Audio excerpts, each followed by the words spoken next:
উনার কমেন্ট বক্সে এসে মানুষ গালাগালি করে যাচ্ছে, যখন আমাকে তৃতীয় লিঙ্গ লিখছে, গালি দিচ্ছে, উনি সরাসরি উত্তর দিচ্ছেন না, কারণ উত্তরটা আমি কেন আপনার প্রশ্নের উত্তর দিব? আমি তো ওনার গেস্ট, আপনি আপনার বক্তব্য দিবেন, আমি কি আপনাকে কোশ্চেন করেছি? এটা তো নর্মস না। আমি তো মাঝখানে কথা বলতে চাই না, কিন্তু আপনি তো আক্রমণ করে শুরু করলেন। আপনি শুরু করলেন কি দিয়ে? শিব্বির ভাই যেই দলকে সাপোর্ট করেন বা যেই আদর্শকে সাপোর্ট করেন তারা হচ্ছে এরকম প্রতারণা করে অভ্যস্ত। উনি করুক, উনি করুক। আপনি তো শুরুই করলেন ব্যক্তি আক্রমণ দিয়ে, আপনি তো টপিকেই থাকলেন না।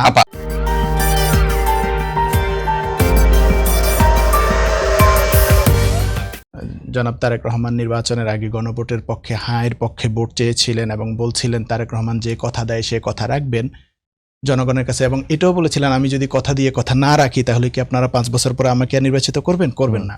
তো দীর্ঘদিন ধরে ওনার মুখ থেকে আমরা আর এই কথাটার বক্তব্য শুনতেছিলাম না যে উনি কেন গণভোটে হাঁ চেয়েছিলেন এবং এখন কেন গণভোটকে ওরা মানতে চাচ্ছেন না ওনারা, বা কেউ বলতে চাচ্ছেন এটা একটা প্রতারণা ছিল, এটা একটা টেকনিক ছিল, ওনারা কৌশলে জনগণকে হাঁ ভোটের পক্ষে ভোট চেয়ে মূলত আসলে ক্ষমতায় আসতে চেয়েছেন, এখন এসে বলতেছেন না এটা অবৈধ অথবা এটার ভ্যালিডিটি নাই, ওনারা নিজেরা 2/3 মেজরিটি পেয়েছেন সেটা দিয়ে ডিসিশন নেবেন, ব্লা ব্লা যা বলেছেন আর কি। তো এই যে এই জায়গাটায় আমরা জনাব তারেক রহমানের মুখ থেকে কোনো কথা শুনি নাই। আমরা আশা করতেছিলাম যে উনি একটু স্পষ্ট করবেন ওনার জায়গা থেকে যে উনি আসলে কি বুঝে গণভোটে হাঁ ভোট চেয়েছিলেন এবং উনি এখনও তার সেই স্ট্যান্ডে আছেন কিনা, অথবা যদি পরিবর্তন করে থাকেন তাহলে জাতি এটা জানার অধিকার রাখে তারা উনি কেন এই অবস্থানটা পরিবর্তন করলেন। জনগণ যে 70% মতো জনগণ ভোট দিল ওনার কথায়, ওনাদের যারা বিএনপিকে ভোট দিয়েছে তারাও তো ভোট দিয়েছে। আমি যদি এখানে একটা বিএনপির পয়েন্ট অফ ভিউ যদি বলি যে বিষয়গুলো নিয়ে গণভোটটা হয়েছে সেই বিষয়গুলোর মধ্যে 70% বিএনপি একমত, রাইট, আমি 30% একমত না, রাইট।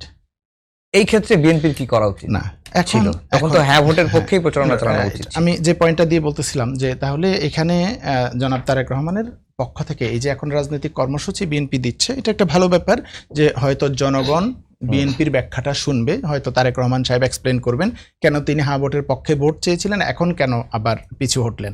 তো আপনার যেটা পয়েন্ট যে হ্যাঁ গণভোটের যে বিষয়গুলো আছে এই বিষয়গুলোর সাথে কোনোটার সাথে ওনাদের দ্বিমত আছে, মোস্টলি আসলে উচ্চকক্ষের ব্যাপারটা, যে উচ্চকক্ষে পিআর হবে নাকি নিম্নকক্ষের আসনের ভিত্তিতে হবে, এটা একটা মোটা দাগের ব্যাপার ছিল। আর কিছু ছিল হচ্ছে সাংবিধানিক যে প্রতিষ্ঠানগুলো ছিল এগুলোর কাঠামো নিয়ে বা নিয়োগ প্রক্রিয়া নিয়ে, এটা নিয়ে। তো এখন গণভোটের এই আদেশটা হয়েছে নভেম্বরে, ভোট হলো ফেব্রুয়ারিতে। ওনারা কিন্তু এতদিনেও বললেন না যে আমরা এটার সাথে একমত না বা আমরা গণভোট করব না। গণভোটের আইডিয়াটাও সালাউদ্দিন সাহেব ক্লেম করেছিলেন যে উনিই দিয়েছেন, এবং তৎকালীন অ্যাটর্নি জেনারেল বর্তমান আইনমন্ত্রী উনিও বলেছেন, সরকারে ছিলেন তিনি তখন। ওনারা এই আইডিয়াটাও ওনাদের যে জনগণ কি বলে, সালাউদ্দিন সাহেব এক্স্যাক্টলি এটা বলছেন যে আমরা যাই জনগণের কাছে, জনগণ কি বলে। তো যদি ওনারা এগ্রি না করেন তাহলে তো সে সময় বলতেন, এখন এসে কেন বলতেছেন?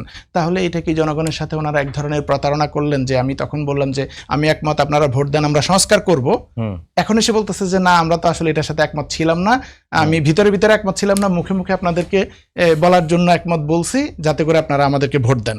তার মানে হচ্ছে জনগণ সংস্কার চায়, এটা ওনারা বুঝতে পারছেন, জনগণ গণভোটের বিষয়গুলো চায়, যদি এটার বিপক্ষে বলেন তাহলে তারা ভোট পাবেন না। এই জন্য জনগণের সাথে ওনারা একটা প্রতারণা করলেন যে হ্যাঁ আপনারা যেটা চান আমরাও সেটা চাই, আমাদেরকে ভোট দেন, আমরা ক্ষমতায় গিয়ে করবো। এখন দেখেন 70% জনগণ যে ভোট দিয়েছে, জনগণের দেশের মালিক, তারা বলেছে আমরা এই জিনিসগুলো চাই, তারা হাঁ ভোট দিয়ে, যেই অংশ চায় না তারা কিন্তু না ভোট দিয়েছে। তার মানে মেজরিটি এখানে হাঁ ভোট দিয়ে বলেছে আমরা এটা চাই, তার মানে সংসদের দায়িত্ব এখন এটা বাস্তবায়ন করা। সাধারণ জনগণকে এখনো বলেছেন যে ওনারা এইভাবে করে ভাবছেন যে বিএনপি প্রতারক? আমি তো সেটা মনে করি না। আচ্ছা, এখন আপনি যেটা বললেন যে ন্যারেটিভ নিয়ে কথা হচ্ছে, যে প্রতারণা এগুলো তো বলে এক ধরনের ন্যারেটিভ তৈরি করা হয়। শিব্বির ভাইকে পেয়ে আজকে আমি আসলে খুবই খুশি। আমি ওনাকে কয়েকটি প্রশ্ন সরাসরি করতে চাই। এই যে ন্যারেটিভ তৈরি হয় না, নারীর প্রতি বিদ্বেষীয় ন্যারেটিভ তৈরি হয়েছে, দেখেছেন? হ্যাঁ, মানে তকমা দেওয়া হয় নারীদের, আমাদের মতো নারীদেরকে অনেক তকমা উনার দলের লোকরা দেন, আবার উনার দলের কোনো নারীকেও কিন্তু ট্রফি বলে তকমা দেওয়া হয়েছে। তো এই তকমাগুলোকে কি শিব্বির ভাই সাপোর্ট করেন? আমি সরাসরি শিব্বির ভাইকে জিজ্ঞেস করি যে নারীকে যে তকমাগুলো দেওয়া হয়, না আমি তাকে প্রশ্ন করেছি। আমি তো আমি আর আপনি জেরা করব না, আমি জেরা করলে আপনি আপনার বক্তব্য শেষ করেন, তারপর আমি বলবো আমার মাধ্যমে। আচ্ছা, তার মানে হচ্ছে উনি সরাসরি উত্তর দিচ্ছেন না, কারণ উত্তরটা আমি কেন আপনার প্রশ্নের উত্তর দিব? আমি তো ওনার গেস্ট, আপনি এসে- আপনার বক্তব্য আচ্ছা, দিবেন। আমি কি আপনাকে কোশ্চেন করেছি? আচ্ছা, এটা তো আচ্ছা ঠিক debate আছে, norms আমি না। আচ্ছা এটা আপনার এটা debate মেনে norms না। দিলাম।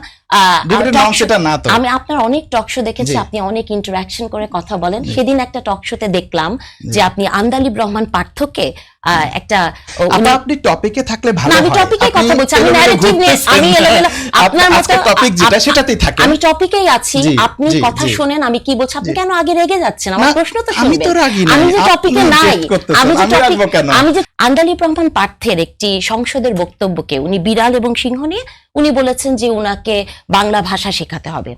সিব্বির ভাই মানে উনি যে কাজটি করেছেন, ন্যারেটিভ তৈরি কাকে বলে, আমি একটি বক্তব্য দিয়েছিলাম মোরগ পোলাও, উনি আমেরিকার মতো জায়গায় ইকোনমিক্স পড়েছেন। ইকোনমিক্সের একটা সাবজেক্টই আছে, একটা কোর্সই পড়ায় অনেক জায়গাতে, জেন্ডার ইকোনমিক্স, হ্যাঁ, বা ফেমিনিস্ট পলিটিক্যাল ইকোলজি, এইসবও মাল্টিডিসিপ্লিনারি অ্যাপ্রোচ আছে। সেখান থেকে আমি একটা রেটরিক করেছি। উনি ওনার ফেসবুকে, ওনার ব্যক্তিগত ফেসবুক প্রোফাইলে এটি নিয়ে একটি পোস্ট দিয়েছেন, ন্যারেটিভ কিভাবে তৈরি হয় আমি বলছি। আপনার topic সেখানে avoid করতেছেন, না, আমি বুঝতে এটা কি পারতেছি। Topic avoid? Right. আপনার এটা একটা ন্যারেটিভের আপনার বিরুদ্ধে যে বিএনপি কোশ্চেনটা আমাকে করেছিল host কথাটা বলতে আপনাকে, দেন সেই তাহলে। host-টা- আচ্ছা শিবির ভাই, আচ্ছা, আমি সেটা কথাটা শেষ শেষ হবে। করি। আচ্ছা, Okay, বলেন। টপিকের বাইরে মানে আপনি ন্যারেটিভ নিয়ে প্রশ্ন করেছেন না আমাকে? narrative হ্যাঁ, ন্যারেটিভ নিয়ে বিএনপি আলোচনা। একটি যুদ্ধ মানে আন্দোলন করবে, তাহলে আমি ন্যারেটিভ নিয়ে কথা বলবো না? ন্যারেটিভ তৈরি করে উনি লিখেছেন যে তার মোরগ পোলাও, মুরগি পোলাও, আমি খুব ভালো করে জানি যে উনি এগুলো খুব ভালো করে জানেন। এখানে উনি একটি শব্দ লিখেছেন যে তাহলে ম্যান হোল, হ্যাঁ, ম্যান হোলের অপোজিটটা যদি আপনি করেন, it's a very disgusting word, সেটা উনি এখানে লিখেছেন। এবং তারপরে ইন্টারেস্টিং বিষয় হচ্ছে ওনার বন্ধুরা, ওনার ফেসবুকের বন্ধুরা যারা কমেন্ট করেছেন, আপনার শোতে, গত শোতে মির্জা তাসলিমা ম্যাডাম এসেছিলেন, ওখানে একজন লিখেছেন যে এখানে একজন নেরিবাদী, ও এই সমর্থনে কথা বলছে, নেরিবাদী। তার নিচে শিব্বির আহমেদ নিজে লিখেছেন যে কি নিয়ে নেরিবাদীও উনি কোনো প্রতিবাদ করে নাই, নেরি মানে কুকুর, ঠিক আছে। এরপরে দেখেন উনার এখানে নিচে লিখেছে জাহাঙ্গীরনগরের আন্টির মুখে একেবারে গু। আমি এগুলো পড়বো এখন মিডিয়ার সামনে। তারপরে না, আমি পড়ছি না, মানে কি? না না আমি শেষ করে, আমি তো আপনার মাঝখানে কথা বলি, আমি কথা যেহেতু আপনি বলেছেন মাঝখানে কথা বলবেন না, না আমি তো মাঝখানে কথা বলতে চাই না, কিন্তু আপনি আফজাল, তো তাহলে আমার ব্যক্তি আক্রমণ করে আচ্ছা, এটা কি ব্যক্তি শুরু করলেন। আপনি শুরু করলেন কি দিয়ে? শিব্বির আফজাল, ভাই যেই দলকে সাপোর্ট করেন আচ্ছা, বা যেই আদর্শকে সাপোর্ট করেন, তারা হচ্ছে এরকম আফজাল, আমার প্রতারণা মনে হয় করে টকশোটা আজকে অভ্যস্ত। উনি করুক, না না, উনি করুক। আপনি হ্যাঁ, তো শুরুই আমরা- করলেন ব্যক্তি আক্রমণ দিয়ে, আপনি তো আমরা- টপিকেই আমরা- থাকলেন না। আপা আমরা সবাই মিলে আমার আলোচনাটা মনে হচ্ছে এগিয়ে তাহলে নিই। মানে এটা কি আপা একটু টপিকটা থামতে হবে বুঝে না? না হয়তো, আপনি একটু ক্লিয়ার আমি করে দেন। আসলে আপনি একটু যে কম প্রশ্নটা বুঝি তো। করেছেন না। সেই প্রশ্নটা আরেকবার করেন আপাকে। আচ্ছা, আমি একটু আপনি কথাটা শুরুই করলেন। আফজাল, যে- আমার মনে হয় উনি ডক্টর টক শিববির শোতে আহমেদ। কথা না, বলেন। আফজাল, আপনার উচিত ওনাকে আমি- বন্ধ করা, না। কারণ এটা যদি ন্যারেটিভ নিয়ে টক শো হয়, আপনি আমি শুরু কথা বলি- করলেন। শিববির আহমেদ, আমি আমি- আমি- আপনাকে আমি একটু বলেছি বলি। যে আপা শেষ করুক, তারপর আমি বলবো। আচ্ছা, তাহলে না, যদি আপনার কাছে প্রশ্নটা ছিল এরকম যে বিরোধী দল কৌশলে মানুষকে ভুল তথ্য দিয়ে তাহলে বিভ্রান্ত এটা কি ভুল তথ্য না? এটা কি ভুল তথ্য? এটাকে আমি বলতে পারি না? এটা কি বলতে পারি? আমি যদি মনে করি তথ্যটি ভুল, কেন উনি এটাকে ব্যক্তিগতভাবে নিচ্ছেন? কারণ এটার পেছনে কি আমি প্লিজ, আপনি যদি আরেকটা কথা টপিকেই বলেন, নাই। আমি টপিকে আছি। আপনি তো টপিকেই নাই আপা, আপনার আপনি কথা তো মতো তো আমি টপিকেই টপিকে নাই। থাকবো আচ্ছা, না। আপনাকে শিববির আহমেদ উনি আপনার- শেষ করুক, উনি আমি শেষ যদি করুক। শেষ না, জি, আপনি শেষ করেন, আপনি আপা, শেষ আমার করেন। মনে হয় না যে আপনি- আমি আসলে কথা বলবো, না, কারণ উনি আপনি- কেন মাঝখানে কথা বলছেন? না, আফজাল, আপা, আপনি আমাকে টপিকে তো- থাকেন, আচ্ছা, আপনি আমি যদি টপিকের টপিকে বাইরে থাকি- গিয়ে উল্টাপাল্টা আচ্ছা, কথা বললে তো হবে না। আপনি এটা তো যেটাকে কোনো- উল্টাপাল্টা আপনি বলছেন, তো- আমি সেটাকে উল্টাপাল্টা মনে করি না। আপনি তো আলোচনাতেই না। আফজাল, আমার আপনি মনে তো হয় না আকাশ আমার বাতাসে আসলে- চলে গেছেন। শিববির আহমেদ, না, আমরা একটু ওনার একটা কথা decent আলোচনার আমি তো মধ্যে থাকুক। প্রশ্নটা আচ্ছা, তার এটা কোনো কি সমস্যা decent নাই। না? আমি আমার আলোচনাটা শেষ করি। জি। আমি তাহলে এখন পুরোটা একটা, উনি তো বলছেন উল্টাপাল্টা। ধরেন উনি তো খুব ভালো রিসার্চার, ওনার প্রোফাইল আমি দেখেছি। একজন রিসার্চ যখন করে তখন ইন্ট্রোডাকশন চ্যাপ্টার থাকে, তারপর এক্সপ্লেনেশন থাকে, সব। তো উনি কি করে আমার ইন্ট্রোডাকশন শুনেই বললেন যে আমি উল্টাপাল্টা কথা বলছি? আমি যে আলোচনাটা সব জায়গায় এখন জারি রাখতে চাই সেটি হচ্ছে, উনার তো দুইটা পড়লাম আর পড়লাম না, আপনি উনার 22শে এপ্রিলের ফেসবুক পোস্টে দেখবেন। আমার কথা হচ্ছে যে কথাটি আমি জারি করতে চাই সব জায়গায়, আপনি যে বললেন ন্যারেটিভের কথা, হ্যাঁ, এগুলো এক ধরনের ন্যারেটিভ তৈরি করা। এবং কি ন্যারেটিভ তৈরি করা জানেন? আমাদের মেয়েদের যাদের বয়ান তাদের পছন্দ হয় না, তারা সেই ন্যারেটিভটি প্রমাণ করতে চান যে এই নারীরা ইসলাম বিদ্বেষ করেন, এই নারীরা হচ্ছে অন্য জগতের নারী, হ্যাঁ, এবং যেটা বলেন উল্টা পাল্টা অনেক শব্দ উনি বললেন। আমি এই কথাটা এখানে জারি রাখতে চাই, বাংলাদেশে বা যেখানেই হোক, যেসব সুশীলরা সুন্দর সুন্দর শব্দ দিয়ে নারীকে এই ধরনের কথা লেখেন এবং তার কমেন্ট বক্স খোলা রাখেন নারীকে গালি দেওয়ার জন্য, এটাও এক ধরনের ন্যারেটিভ তৈরি। তারা এক ধরনের সাইবার বুলিংকে ইনস্টিগেট করেন। খুব ভালো ডক্টর নাহারিন যেটা করছেন যে উনি আমার রিসার্চ প্রোফাইলও দেখে আসছেন এবং মোটামুটি স্টাডি করে আসছেন, এটা ভালো ডিবেটের জন্য। দেখেন এই যে ন্যারেটিভ বিল্ডিং নিয়ে উনি তো বললেন যে নারী বিদ্বেষী ন্যারেটিভ তৈরি করছে কিনা বা নারী বিদ্বেষ হচ্ছে কিনা, উনি যে আদর্শকে বা যে দলকে সাপোর্ট করেন তাদের আপনি দেখেন, আমি জাস্ট কয়েকটা নাম বলবো, আপনি জাস্ট বুঝলেই হবে। ধরেন ঢাকা বিশ্ববিদ্যালয়ের শিক্ষিকা মোনামি, ইনকালাব মঞ্চের জুমা, এনসিপি নেত্রী মিতু, বা জামাত ইসলামীর এমপি মহিলা এমপি মারদিয়া, এই মারদিয়া মমতাজকে উনি নিজে ট্রফি নেত্রী হিসেবে একটু আগে মেনশন করলেন, ইন্টেনশনালি উনি করলেন যে উনি যে মারদিয়া মমতাজ ট্রফি নেত্রী, ওনার সাথে টকশোতেই এই কথাটাকে নিয়ে ওনারা হাইলাইট করছেন। এবং দেখেন এই যে ট্যাগিং করা, লেভেলিং করা ওনারা কিভাবে করেন, এবং সেটাকে দিয়ে সেটা একটা জাতীয় দৈনিক পর্যন্ত ট্রফি নেত্রী ইনভাইটেড কমা দিয়ে নিউজ করেছে। এই প্রতিপক্ষের নারীদেরকে লেভেলিং করা, এই কাজটা ওনারা কীভাবে করেন? আপনি মোনামির নামে যদি জাস্ট গুগলে বা ফেসবুকে সার্চ দেন, দেখবেন অসংখ্য এআই জেনারেটেড ফটো, খুবই নগ্ন, অশ্লীল, এবং সেটা এই বিশ্ববিদ্যালয় শিক্ষকের সাথে সাদিক কায়েমের, কখনো জামাতের আমিরের, কখনো বিভিন্ন জামাতে শিবিরের নেতাদের নোংরা ফটো কার্ড বানানো, এগুলো জুমার নাম দিয়ে সার্চ দেন, দেখবেন অসংখ্য নোংরামি জুমার নাম দিয়ে করা হয়েছে, অসংখ্য নোংরামি। আপনি মিতুকে, এই এনসিপি নেত্রী এখন এমপি হলো, মিতুকে নিয়ে পাবেন, ইভেন মারদিয়া মমতাজকে নিয়ে পাবেন, যে হচ্ছে ইভেন মানে এই তার পোশাকে আশাকে সে হিজাব পরে থাকে এরকম, তার নামেও দেখবেন যে অনেক নোংরা ফটো কার্ড বানানো হয়েছে।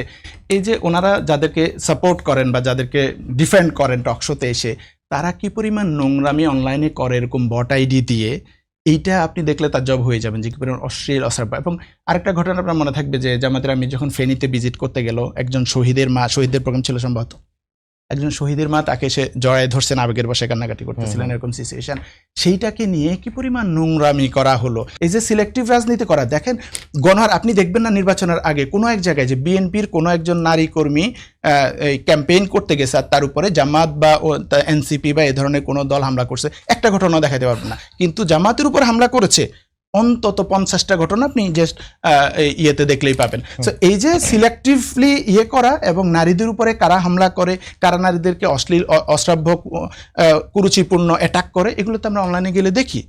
উনার কমেন্ট বক্সে এসে মানুষ গালাগালি করে যাচ্ছে, যখন আমাকে তৃতীয় লিঙ্গ লিখছে, গালি দিচ্ছে, উনি ওনার ফেসবুকের বন্ধুদের ওটার নিচে উনি কমেন্ট করছেন, উনি নিজে কিছু লিখছেন না। সেটা নিয়ে কিন্তু সিব্বির ভাই একটা কথা বলেনি।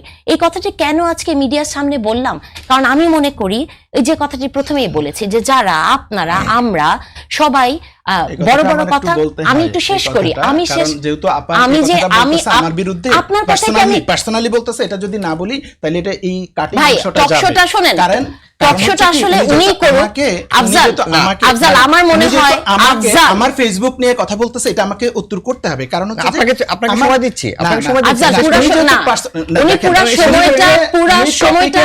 না গিয়ে পার্সোনাল অ্যাটাকে যাচ্ছেন। সো এটা আমার যদি সাইবার বুলিং নিয়ে যদি কথা হয়, উনি যদি এটা করেন, আমি বলবো না উনি পার্সোনাল অ্যাটাক করছেন আমার পার্সোনাল প্রোফাইল দেখে। উনি পার্সোনাল প্রোফাইল দেখছেন, আমার প্রোফাইলে আমাকে যে অসংখ্য গালিগালাজ করতেছে, আমি তো ভাই কমেন্ট পড়ি না, আমি কি কোনো গালিকে জাস্টিফাই করেছি? উনি বলতেছে আমি কোথায় ওনাকে কেউ গালি দিছে সেটা করছি, আমাকে উনি তো দেখবে ওখানে হাজার হাজার গালি আছে, আমাকে গালি দেয়া, আমি কোনো গালি নিয়ে বদার করি না, আমাকে গালি দিচ্ছে, অসংখ্য গালি আছে আমার সব পোস্টের নিচে যাবেন, এই ভিডিও রিলস গুলো নিচে দেখবেন। এই যে গালি আমাকে হাজার হাজার কমেন্ট করে, আমি তো মানুষের কমেন্টে জবাব দিতে যাব না, আমি কমন একটা কমেন্ট লিখে দিই, আমরা পার্সোনাল অ্যাটাক না করি, এই ধরনের কমেন্ট এরকম করে দিত। উনি যেহেতু পার্সোনাল অ্যাটাক করে শুরুই করছেন আজকের প্রোগ্রাম, তো এটা আসলে মানে টপিকে না পার্সোনাল অ্যাটাক নিয়ে আসলে প্রিপারেশন নিয়ে আসছেন, পার্সোনাল অ্যাটাক করবেন। উনি আমার ফেসবুক দেখে আসছেন, আমার গুগল স্কলার প্রোফাইল দেখে আসছেন, উনি পার্সোনাল অ্যাটাক করার জন্য তাহলে এই প্রশ্নগুলো উত্তর দেব, এবং আমি আশা করব উনি একটা কথা বলবেন না, কারণ ওনার কথার মধ্যে আমি কথা বলি নাই। এখন কথা হচ্ছে যে পার্সোনাল প্রোফাইল দেখে আপনি যখন পার্সোনাল প্রোফাইলের কমেন্টটি পাবলিক করে রাখেন, is it a personal thing? And if it's a personal, আবার আপনি কথা বলছেন, আমাকে কথা শেষ করতেছেন, ইজ ইট আ পাবলিক? আপনি যখন প্রথমে প্রশ্ন করলাম তখন উত্তর দিলেন না, এখন আপনি কথা বলছেন, সেজন্য আমি বলছি এটা কি পার্সোনাল? আপনি যখন আজকে টকশোর আলাপ হয় করেন, মানে এটা তো আজকে টকশোর আলাপ না। আমরা আফজাল আমার মনে হয় এটা নিয়ে কথা বলার এটা না যে শিবির আহমেদ তার প্রোফাইলে কি পোস্ট করেছে এবং সেখানে কে কি কি তার বন্ধুরা করেছে না ফলোয়াররা করেছে, কে কি কমেন্ট করেছে, বহু ভোট আইডি, ওনাদেরও তো ভোট আইডিরা আছে, ওই যে ওসমান হাদির একটা ছবি লাগিয়ে আসলে আমি সেখানে মনে হয় না কমেন্ট যে- করতে জি, জি। থাকেন, ওসমান হাদির ফটো লাগিয়ে ভিতরে ডক্টর তারেক রহমানের ছবি, শিবজির ওসমান হাদির ফটো লাগিয়ে আমরা সেই ছবি আলোচনাটা একটু এগিয়ে নিয়ে করে এসে আমার মনে কমেন্ট হয় না করেন। আমি আর ওনারা এই কথা বলবো। ওনারা তো এই কাহিনী আমার- করেন, ওনারা জি, জি, ভোট জি। আইডি লাগিয়ে দিয়ে তো গালাগালি করান। আমার পোস্টে যান, প্রতিটা পোস্টে মা বাবা তুলে পর্যন্ত গালিগালাজ সবচেয়ে করে। ইন্টারেস্টিং বিষয়টা কি, সিব্বির আহমেদের মতো একজন মানুষ যিনি আমেরিকাতে পড়াশোনা করেছেন, তিনি মানে একজন নারীর প্রতি সহিংসতা এবং সাইবার বুলিং এবং পুরুষের সহিংসতা, আমি সেটার প্রতিও সমব্যথী, কিন্তু সেটা দুটো যে সমান পর্যায়ে না, এটা উনি বুঝতে পারেন না। আমি এটা বলে শেষ করছি, কারণ আমি মনে হয় না আজকে মানে উনি এত উত্তেজিত হয়ে গেছেন। আমি উত্তেজিত আমার হচ্ছি মনে না, হয় কারণ কি, আপনি যে যখন আলোচনার কথা বলবে, টপিকের মধ্যে আপনি- নাই। আমি যখন আপনাকে ফ্লোর দিব আপনি আবার আমি এই উত্তর দিব। কথার উত্তর ঠিক আছে, দিবেন। ঠিক আছে। এই অনুষ্ঠান কিভাবে চলবে